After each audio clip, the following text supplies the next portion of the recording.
A gente falou aí sobre essa questão jurídica, né, da não participação do Fux. Eu queria falar com vocês um pouquinho também sobre a questão política e percepção também da sociedade, né? A gente, desde o início que Bolsonaro foi denunciado, tudo muito se falou sobre isso ficar muito preso à primeira turma. Aí o único que foi contra saiu da primeira turma, pediu para sair, agora o julgamento sem a participação dele. Ontem o Supremo Tribunal Federal, inclusive está na nossa página do UOL, detalhes sobre isso para quem quiser, reportagem da Carla Araújo e da Vitória Bechara. Ontem o STF fez o comunicado, o Fux não vai participar do julgamento do recurso do Bolsonaro. Foi esse comunicado apresentado ontem, né?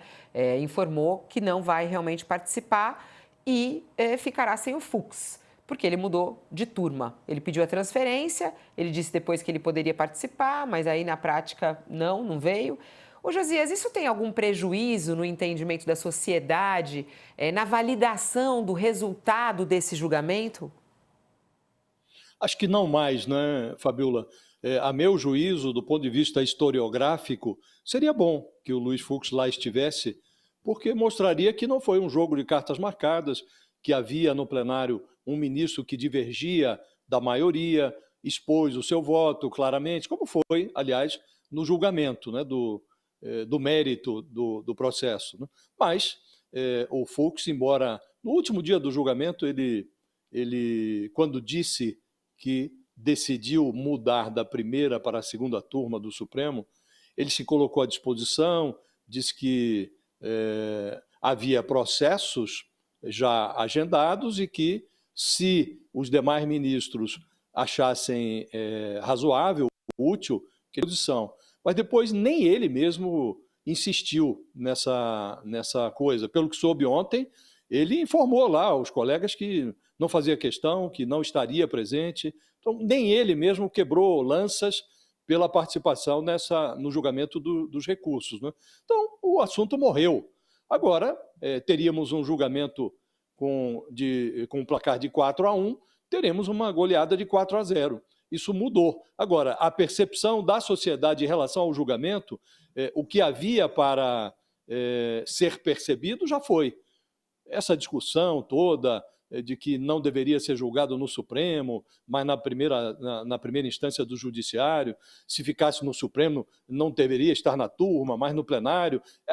Esse debate já se espraiou pela sociedade. Quem acha que o Bolsonaro está sendo julgado no foro inadequado, tem essa posição. Quem acha o contrário já também consolidou a sua posição. Então, acho que não interfere mais na percepção popular, percepção da sociedade em relação ao julgamento. Agora ficou, a participação ou não do Fux virou um asterisco. Né? Agora, as posições estão consolidadas, a divisão, a polarização também em relação à percepção sobre esse julgamento, ela está consolidada na sociedade, não vai ser a participação do Fux que vai mudar isso. Né? Então, ele próprio decidiu não participar, é do jogo, e o placar vai ficar em 4-0, Fabiola. Vamos lá, Mônica. A gente tem que pensar, o Josias até falou um pouco sobre a história, e olhar daqui para frente. A gente vem com as eleições aí 2026, né? O peso de Bolsonaro ainda político, a força política de Bolsonaro, ele sendo julgado, condenado na prisão. Como é que você vê a não participação do Fux dentro desse lugar mais complexo? Eu acho que eu concordo com o Josias. O Fabiola, depois de ficar mais de 12 horas votando, destruindo o voto, tentando destruir o voto do Alexandre de Moraes, depois recebendo um troco na sessão seguinte, né? E em várias outras oportunidades, né? Ele ouviu do ministro Gilmar Mendes que ele é uma pessoa lamentável, né? Tem um estresse grande em relação a ele, dos ministros da primeira turma, e como a gente vê, não apenas, né? Porque o Gilmar não é da primeira turma. Depois ele passar 12 horas votando, colocar todas as posições, fazer um contraponto muito favorável ao Bolsonaro em relação ao voto dos outros 4 ministros, ele colocar por escrito no plenário virtual alguma coisa não faria a menor diferença. Por isso mesmo, eu acho que talvez ele não tenha tentado ficar a ferro e fogo, né?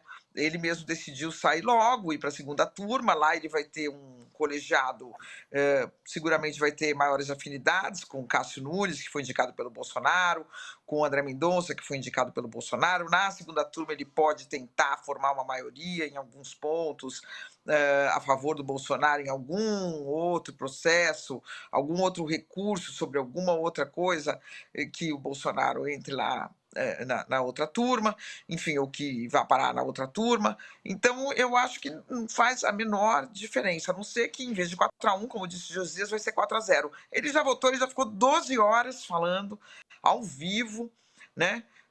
Apareceu em todas as televisões, todas as manchetes, fez o contraponto de própria voz. Que diferença faria ele colocar lá por escrito alguma divergência sobre esses embargos, que são a reta final da reta final do julgamento, né?